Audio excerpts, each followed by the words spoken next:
L'investissement, c'est une matière qui peut paraître complexe et bien souvent, on sait pas trop par où commencer tellement il y a d'informations qui tournent autour de nous. Alors dans cette vidéo, de manière assez simple, j'aimerais vous proposer 3 façons intelligentes d'investir vos premiers 10 000 euros. Et l'idée est qu'on va voir ensemble leurs avantages et leurs inconvénients afin que vous puissiez vous faire votre avis et choisir la stratégie qui vous convient le mieux. C'est parti. Alors avant toute chose et avant de commencer dans le vif du sujet en vous proposant ces 3 stratégies, il faut absolument, peu importe dans quoi vous allez investir, ça peut être des appartements, ça peut être des voitures de collection, du vin, des actions, des obligations, que vous connaissiez des notions un petit peu transversales qui concernent n'importe quel actif en fin de compte. Premier principe essentiel et il faut savoir le calculer, c'est la rentabilité. C'est ce qui va définir si l'investissement que vous avez effectué est un mauvais placement, un bon placement ou un excellent placement. Alors bien sûr, il y a d'autres paramètres à prendre en compte, mais c'est le principal qui va être échelonné en général en pourcentage annuel allant de 2 à 3% pour les placements les moins rentables jusqu'à 10, 15, 20, même plus que ça pour les placements les plus sportifs et les plus sexy. Comment calculer une rentabilité? Vous prenez le prix que va vous rapporter l'actif à l'échelle d'une année, vous le divisez par le prix d'achat de cet actif, le tout multiplié par 100 pour avoir un pourcentage et ça vous donnera cette fameuse rentabilité qui est un des index en fin de compte qu'on va utiliser pour comparer un placement par rapport à un autre. Deuxième élément important à connaître, c'est que tout investissement comporte des risques et la prise en charge du risque, c'est peut-être le principal critère auquel vous devez prêter attention en tant qu'investisseur. Savoir calculer une rentabilité, aller chercher de grosses rentabilités, quasiment n'importe qui peut le faire, mais avoir une bonne gestion de son risque et avoir conscience de comment est-ce qu'on fait pour diminuer son risque, c'est quelque chose de plus complexe et je vous recommande de travailler cette notion. À titre de comparaison, gardez à l'esprit qu'un placement, plus il offre une rentabilité importante, dans 99% des cas, plus il provoquera un risque qui est important. Exemple tout simple, un crypto actif tel que le Bitcoin par exemple comporte une très belle rentabilité mais aussi un risque systémique important. Même chose si vous investissez dans des parts de start-up ultra tech avec une croissance exponentielle, il y a toujours une corrélation inversée entre le risque et la rentabilité. Troisième concept à bien avoir en tête, c'est la diversification. Il ne faut jamais mettre tous ses œufs dans le même panier. Vous connaissez tous cette expression ultra connue que tous les investisseurs ont déjà repris et en fait elle est vraie. Si jamais vous souhaitez investir 10 000 euros de manière intelligente, il y a de fortes chances qu'il ne faille pas mettre vos 10 000 euros dans une seule stratégie, mais bien de diviser vos 10 000 euros en plusieurs paquets, un que vous allez pouvoir mettre peut-être sur les marchés financiers, l'autre que vous allez investir en vous, l'autre pourquoi pas dans l'immobilier, bref c'est ce qu'on verra dans la suite de la vidéo. Et enfin quatrième point essentiel selon moi, votre objectif et votre vision. Vouloir gagner de l'argent dès maintenant pour devenir rentier et quitter son travail, ce n'est pas du tout la même chose que capitaliser pour sa retraite, pour ses vieux jours, pour payer la maison de retraite de ses parents. Dans un cas, on a besoin de l'argent dès que possible, dans l'autre, on n'en a pas forcément besoin d'ici 10 ou 15 ans. Et ça, forcément, ça va conditionner quelle est la meilleure façon d'investir vos premiers 10 000 euros. Et en fonction de votre objectif, en fonction de votre vision de l'investissement, vous n'allez pas forcément vous orienter vers la même catégorie d'actifs. Première possibilité, placez votre argent sur une assurance vie ou un compte épargne. C'est, je pense, l'une des manières les plus simples, on va dire, de commencer à investir son argent sur des supports très peu risqués. Tout simplement, en fait, en ouvrant ce qu'on appelle une assurance vie dans une banque, qui est un produit bancaire, une sorte de stockage dans lequel vous allez mettre de l'argent. Ce même argent va être utilisé par votre banque pour être investi dans des fonds d'investissement, des obligations. Et en général, la gestion, elle est complètement pilotée. C'est-à-dire que vous n'aurez pas à choisir est-ce que vous allez acheter des parts de Louis Vuitton ou de McDonald's ou de Coca-Cola. C'est la banque directement qui va l'effectuer pour vous via ce qu'on appelle un gérant de fonds. Ce dernier ayant les compétences requises pour analyser le marché, choper les opportunités au moment où il y en a. Et ça peut être grosso modo la même chose avec un compte épargne qui est simplement un véhicule fiscal différent. Un des aspects de l'assurance vie, du compte épargne, on peut même penser au compte à terme, c'est que la plupart des banques pourront vous proposer un taux de rentabilité fixé et garanti. Par exemple, il existe certains comptes à terme avec un minimum à mettre dessus qui peuvent vous garantir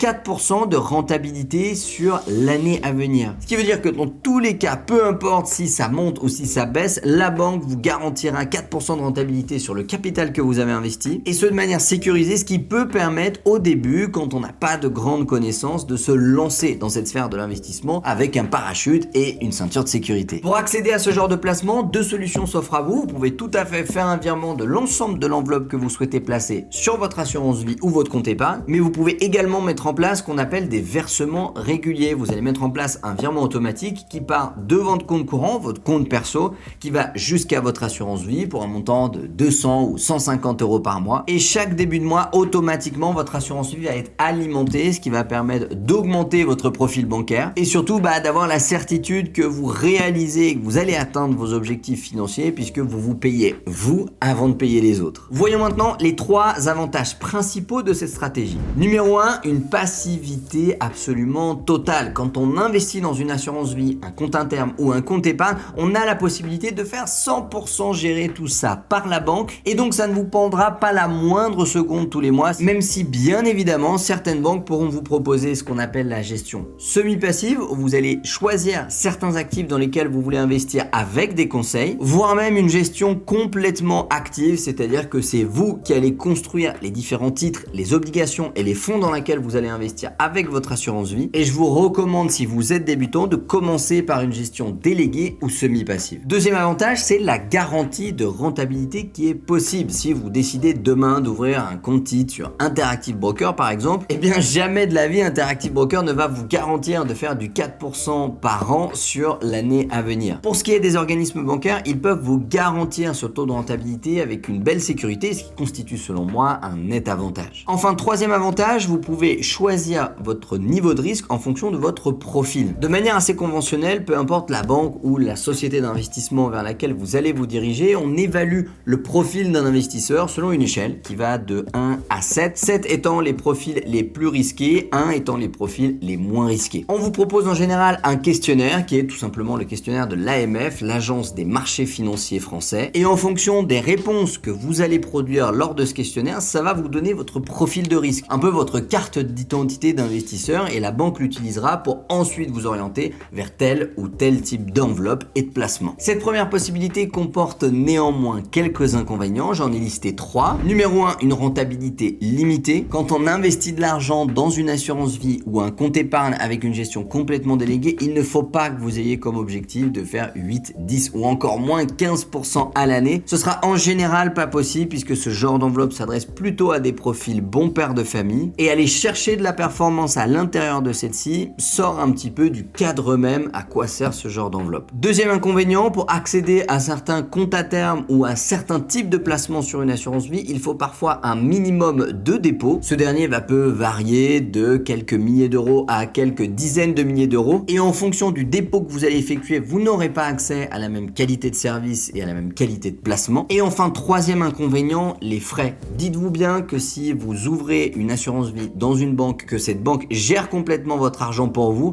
par définition, dans le monde d'aujourd'hui, à l'heure où je tourne cette vidéo, rien n'est gratuit et le système bancaire ne fait pas exception à la règle, ce qui veut dire que votre performance sera diminuée du pourcentage de frais qu'appliquera la banque, d'où l'intérêt de le demander à votre conseiller avant de signer le papier. Deuxième possibilité pour investir 10 000 euros de manière intelligente, les placer dans un ETF. Imaginez que sur les marchés financiers, c'est un petit peu comme un grand centre commercial un peu mondial dans lequel tout le monde peut rentrer, même à distance, raison pour laquelle un investisseur japonais peut tout à fait venir à la bourse de Paris pour acheter des actions Louis Vuitton, et à l'inverse, vous, en tant que Français, vous pouvez tout à fait aller à la bourse de New York pour acheter des actions Caterpillar. Tout ça est interconnecté, et à l'intérieur de ce supermarché, particularité un peu spéciale, les prix sont dirigés en fonction du nombre de personnes qui veulent acheter un produit et du nombre de personnes qui reviennent dans le supermarché pour mettre ce produit sur l'étalage. Plus il y a de personnes qui rentrent à l'intérieur du supermarché pour acheter des actions Louis Vuitton, plus la valeur des actions Louis Vuitton va avoir tendance à augmenter, plus la valeur des actions Louis Vuitton aura tendance à partir vers la baisse. Et évidemment, la complexité pour vous qui est tout nouveau dans ce grand supermarché, c'est de savoir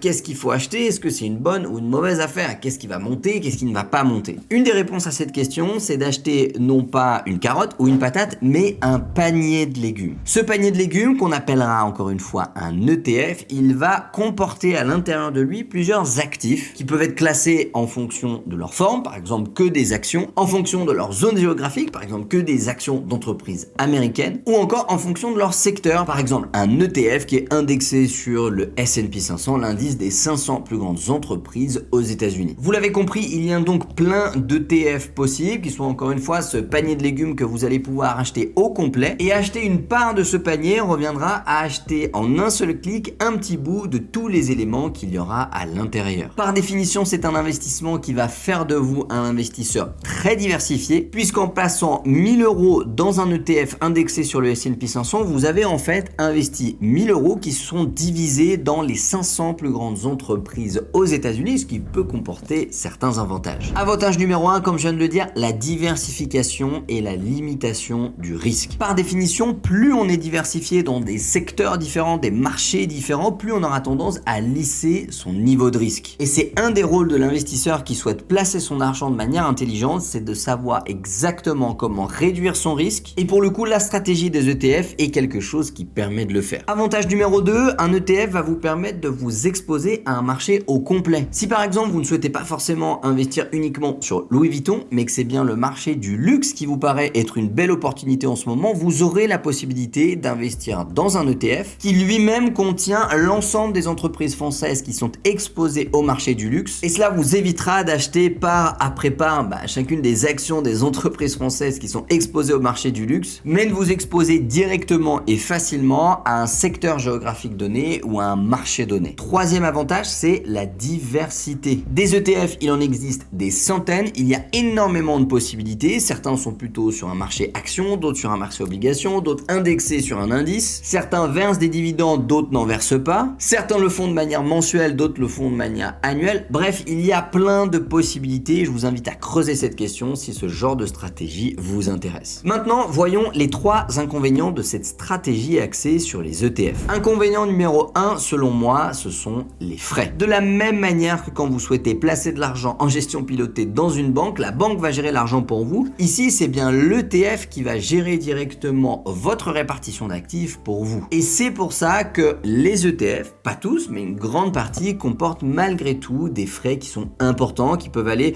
à plusieurs points de pourcentage. Et même si cet ETF a fait 5 ou 6% de rentabilité à l'année, il se peut que cette performance soit amoindrie par le montant des frais que vous allez payer. Deuxième inconvénient selon moi, la dilution de la performance. Diversifier, c'est bien, mais trop diversifier, c'est ce qu'on appelle diluer son portefeuille. Parce que quand vous investissez dans un ETF qui comporte à l'intérieur 50 actions d'entreprises différentes, s'il y en a une qui explose, qui fait x3, x4, x10 sur la valeur de ses parts, le fait que vous soyez exposé de manière très légère à celle-ci, puisque dans ce grand panier de légumes dans lequel il y a 50 fruits et légumes différents, eh bien c'est le revers de la médaille, vous n'aurez pas des résultats qui sont à la hauteur de la croissance de cette entreprise, et c'est l'autre côté de la tranche de pain de la diversification, c'est la dilution, d'où l'intérêt de se renseigner sur ce mécanisme et de placer le curseur au bon endroit. Enfin, troisième inconvénient selon moi, la stratégie des ETF ne favorise pas l'apprentissage. Si vous avez lu certains bouquins de Peter Lynch notamment, qui sont parmi les plus connus, vous verrez qu'il est important avant d'investir dans une entreprise et d'acheter ses actions, de se renseigner sur celle-ci, sur quel marché est-ce qu'elle évolue, comment est-ce qu'elle commercialise ses produits, quels sont ses résultats comptables. Et bien évidemment, si demain on vous proposait d'investir dans la pizzeria au coin de votre rue, naturellement, vous demanderiez quel est le chiffre d'affaires, quelle est la marge, quels sont les clients, plutôt des jeunes, plutôt des vieux. Ça vous paraîtrait complètement logique de poser cette question. Et bien quand on investit 1000, 2000 ou 5000 euros dans une action en bourse, c'est exactement le même raisonnement qu'il faut avoir. Qu'est-ce que je vends, à qui je le vends, comment est-ce que je le vends et qu'est-ce que ça me génère. L'un des inconvénients d'investir dans un ETF, c'est que naturellement, si l'ETF est exposé au S&P 500, vous n'allez pas faire ce travail de recherche sur les 500 plus grandes entreprises aux États-Unis. Et c'est ce qui va, selon moi, limiter un petit peu votre apprentissage, qui sur le moyen long terme est vraiment quelque chose d'indispensable. Troisième possibilité qui s'offre à vous, acheter des parts de SCPI. Volontairement ici, je vous parle d'immobilier, mais je ne vous parle pas d'immobilier à effet de levier qui va consister à faire des visites, négocier un appartement, faire des travaux. Tout simplement parce que l'objectif qu'on s'est fixé, c'est d'investir nos 10 000 euros le plus vite possible de manière intelligente. Et la SCPI semble être malgré tout un bon véhicule pour s'exposer aux revenus fonciers. Une SCPI, c'est un fonds de placement immobilier. Grosso modo, ça revient à acheter des parts d'une société, une très très grosse société qui va, elle, acheter de l'immobilier avec le capital de ses investisseurs et mettre en place tout un procédé de gestion afin que tout cela soit facilité et que vous n'ayez absolument rien à faire dans votre placement. Ce genre de société, il en existe plusieurs types. Premièrement, on va avoir ce qu'on appelle la SCPI de rendement, dont l'objectif va être d'aller chercher de la rentabilité. Elle va acheter des très gros immeubles, des résidences pour personnes âgées, des résidences de vacances, des locaux industriels, des locaux d'activité, bref, dans l'objectif de les mettre en location derrière et de générer générer le maximum de rentabilité locative. Deuxième type, la SCPI de capital, dont l'objectif va pas forcément de générer le plus de revenus récurrents et le plus de versements réguliers en fonction de ses loyers, mais bien que la valeur de ses parts augmente au fur et à mesure de temps comme une sorte de foncière qui grossirait le plus possible. L'objectif n'est pas d'encaisser le plus de loyers, mais d'avoir la valeur la plus importante possible en cas de revente. Et enfin, troisième type, ce qu'on appellera la SCPI mixte, qui est un panaché entre la SCPI de rendement et la SCPI de capital. Alors parfois, il faut savoir que certaines SCPI sont spécialisées dans un secteur, une branche de l'immobilier donné. Certaines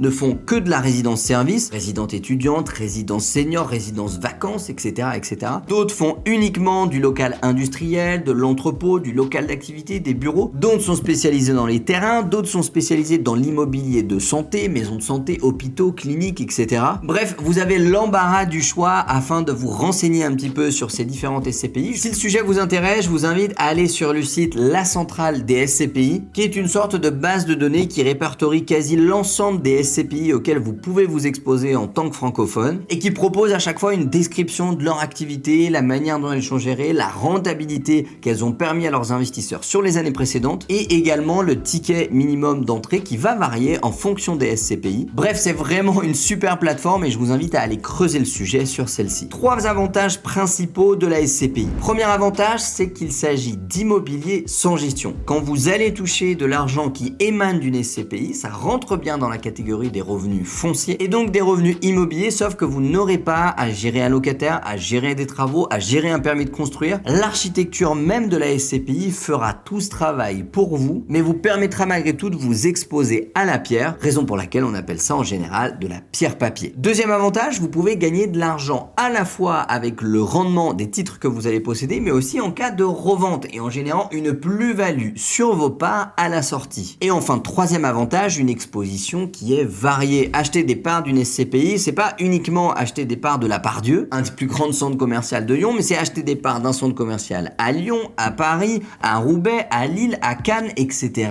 etc. Par effet de conséquence, vous allez vous exposer à des marchés immobiliers qui sont très diversifiés et c'est ce qui permet encore une fois de rejoindre l'adage ne pas mettre tous ses œufs dans le même panier. En revanche, la SCPI comporte également des inconvénients. Inconvénient numéro 1, c'est l'horizon de temps. À partir du moment où vous allez décider de prendre des parts dans une SCPI, vous allez avoir un certain nombre de frais. Et ces frais, pour qu'ils soient amortis, il faut que vous ayez comme objectif en investissant dans une SCPI de rester à l'intérieur pendant une durée minimum de 5 ans. C'est ce que conseille la majorité des gestionnaires de patrimoine et donc par définition, si vous avez besoin de récupérer du cash assez rapidement, ce n'est pas forcément la stratégie qui vous conviendra le plus. Deuxième inconvénient qui n'est pas des moindres, c'est les fameux frais d'entrée. À partir du moment où vous allez souscrire des parts dans une SCPI, peut-être vos 10 000 euros, eh bien, il y a un certain pourcentage de frais qui peut être assez important, jusqu'à 10% pour certaines, qui va être prélevé à la souscription de vos parts dans les opérations, ce qui diminue déjà votre capital de placé et limite quelque peu votre performance, d'où l'intérêt du point numéro 1, rester à l'intérieur pendant une durée plus ou moins longue. Et enfin, troisième inconvénient de la SCPI, c'est que vous allez faire de l'immobilier sans effet de levier. L'effet de levier qui consiste à emprunter de l'argent dans une banque pour acheter un bien immobilier et laisser votre locataire payer votre mensualité de crédit à votre place, c'est quelque chose qui n'est pas accessible pour la majorité des SCPI qui ne font pas de crédit bancaire et qui investissent le capital de leurs investisseurs, ce qui du coup ne vous permet pas de vous exposer à un marché immobilier très dynamique dans lequel on peut avoir des rentabilités sur capital dépassant largement les 50% par an, mais à contrepartie qui vous demandera beaucoup moins de travail et absolument aucune gestion. Sur ces belles paroles, je vous laisse avec votre curiosité, votre envie d'enquêter sur ces trois stratégies qui dans tous les cas vous permettent d'investir intelligemment vos premiers 10 000 euros et ce